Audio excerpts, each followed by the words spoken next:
नुकत्याच मंजूर करण्यात आलेल्या वक्फ बोर्ड सुधारणा कायद्याच्या विरोधात जालना शहरात all India Muslim law personal बोर्डाच्या वतीने वक्फ बोर्ड वाचवा ही परिषद आयोजित करण्यात आलेली आहे। जालना शहरातल्या प्रमुख असलेल्या ईदगाह मैदानावरती ही परिषद आयोजित करण्यात आलेली आहे। आपण जर या ठिकाणी बघितलं तर मी या सध्या मैदानावरती आहे आणि मोठ्या संख्येने मुस्लिम बांधव जे आहेत ते हजारोच्या संख्येने या ठिकाणी एकत्र आलेले आहेत। प्रमुख मागणी हीच आहे की वक्फ बोर्ड वाचवा, हीच प्रमुख मागणी घेऊन आज हे मुस्लिम बांधव एकत्र आले आहेत। काही जालना शहरातील आपल्यासोबत नागरिक आहेत, त्यांच्याशी आपण संवाद साधण्याचा प्रयत्न करूया। आज वक्फ बोर्ड वाचवा ही परिषद आयोजित करण्यात आलेली आहे, काय प्रमुख मागणी आहे?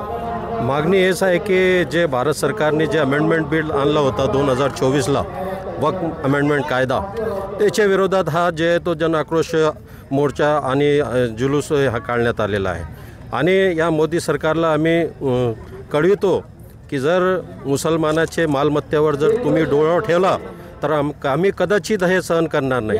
म्हणून हे सर्व all India Muslim personal law बोर्डच्या वतीने हा कार्यक्रम आयोजित करण्यात आलेला होता आणि त्याच्यामध्ये सर्व उलमाए कराम आमचे ह्या नेतृत्व करीत आहेत। म्हणजे सरकार या ठिकाणी तुमच्या जमिनीवरती डोळा ठेवणे असा तुमचा आरोप आहे? बिलकुल, अगदी बरोबर आहे। कारण या जो मालमत्ता आहे हे मुस्लिम समाजाचे दानशूर लोकांनी जे तर वक्फ केलेला आहे आणि याच्यामध्ये कोणीही हस्तक्षेप करू शकत नाही। आणि जर हस्तक्षेप केला तर या देशामध्ये उद्रेक होईल। सरकारला काही इशारा आहे तुमचा? सरकारला काय की तुम्ही जे कायदा पास केलेला आहे, आमची विनंती आहे तुम्हाला, तुम्ही या देशाचे पंतप्रधान आहे, आमची विनंती आहे की तुम्ही आमची भावना ऐकून घ्या आणि हे कायदा लवकरात लवकर रद्द करा। अजून काही नागरिक आपल्या सोबत आहेत, काय सांगाल? आज परिषदेला तुम्ही सुद्धा या ठिकाणी उपस्थित आहात, काय वाटतं आपल्याला? हा जन आक्रोश मोर्चा आहे, कारण की मोदी सरकारने वक्फ अमेंडमेंट ॲक्ट 2025 जे आणलेला आहे तो चुकीचा नव्हे तर असंवैधानिक आहे आणि आमच्या इस्लाम धर्मामध्ये त्याचा हस्तक्षेप आहे। म्हणून सर्व देश बांधव, फक्त मुस्लिम नव्हे तर सर्व देश बांधव या कायद्याच्या विरोधात आहे।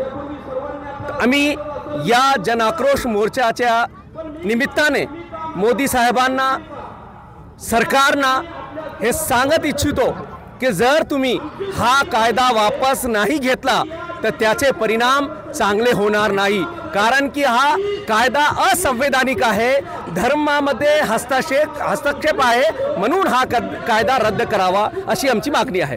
कायदा रद्द करावा अशी तुमची मागणी आहे, सरकार हा कायदा रद्द करेल का? काय वाटतं तुम्हाला, विश्वास? नक्कीच करेल, कारण की सरकारने यापूर्वी जेव्हा त्यांनी शेतकऱ्याच्या विषयी कायदा आणलेला होता, जेव्हा शेतकरी रोडवर आले आणि त्यांनी संविधानाचे अधीन राहून, पूर्णपणे अधीन राहून त्यांनी जो आक्रोश दाखविला, त्यानंतर सरकारने हा कायदा वापस घेतला। असाच आक्रोश मुस्लिम समाज मोदी सरकार विरोधात घेणार आहे। जर त्यांनी हा कायदा वापस परत घेतला नाही तर असाच आक्रोश मोदी सरकारला सहन करावा लागेल। नक्कीच हा कायदा असंवैधानिक असल्याचं या नागरिकांचं म्हणणं आहे। अजून आपल्यासोबत एक जण आहे, काय सांगाल? आज तुम्ही सुद्धा या ठिकाणी एकत्र झाले आहेत, हजारोंच्या संख्येनं तुमच्यासोबतच मुस्लिम बांधव या ठिकाणी एकत्र आले आहेत, काय वाटतं ही परिषद वाचवा म्हणून काय तुमचं मत आहे? हे बघा, जेव्हापासून 2014 सालीपासून RSS आणि संघची विचारधारा ठेवणारी केंद्रामध्ये जी सत्ता बनलेली आहे तेव्हापासून अल्पसंख्याक समाजाला सतवण्याचा, डरावण्याचा आणि धमकावण्याचं काम चालू आहे। ही जी जनसभा आपण आज पाहत आहात, लाखोच्या समुदायाने इथं लोक उपस्थित आहेत, शांतताप्रियपणे ही सभा चालू आहे।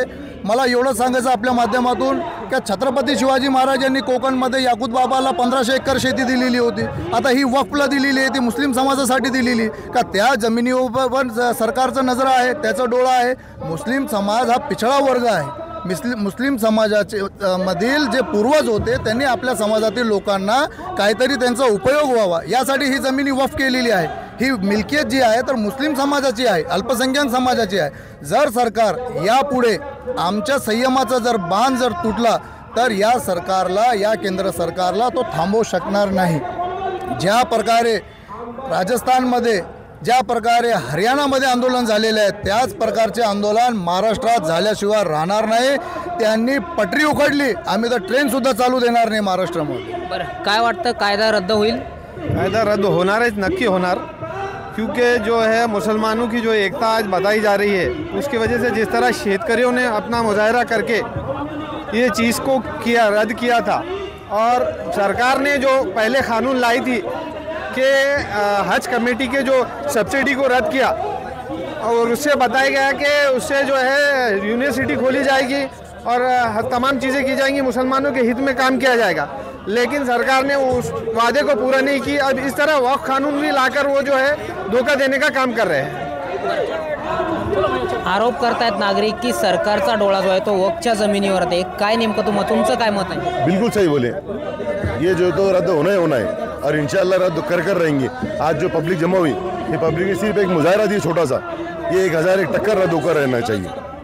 तर नक्कीच आपण पाहू शकतो की वेगवेगळ्या प्रतिक्रिया ज्या आहेत त्या मुस्लिम बांधवांनी आपल्याला बोलताना दिलेल्या आहे, आणि सोबतच त्यांनी सरकारला सुद्धा इशारा दिलेला आहे, आक्रमक इशारा जो आहे तो त्यांनी दिलेला आहे. हा कायदा तात्काळ रद्द करावा, हा कायदा जो आहे तो असंवैधानिक आहे, त्यामुळे सरकारला हा कायदा रद्दच करावा लागेल असं या नागरिकांचं म्हणणं आहे. त्यामुळं अन्यथा आम्ही देशभरात मोठा उद्रेक होईल असं सुद्धा त्यांनी इशारा जो आहे तो आता या ठिकाणी दिला आहे. आपण जर माझ्या पाठीमागची दृश्य बघितली तर हजारोंच्या संख्येनं मराठवाड्याच्या वेगवेगळ्या भागातून आज या परिषदेला मुस्लिम बांधव जे आहेत ते या ठिकाणी उपस्थित झालेले आहेत. प्रमुख मागणी हीच आहे की वक्फ बोर्ड वाचवा, ज्या जमिनी होत्या त्या ठिकाणी सरकारचा डोळा या जमिनीवरती आहे असा आरोप जो आहे तो आता या मुस्लिम बांधवांनी यावेळी केलेला आहे. रामनाथ राखणे, TV9 मराठी, जालना.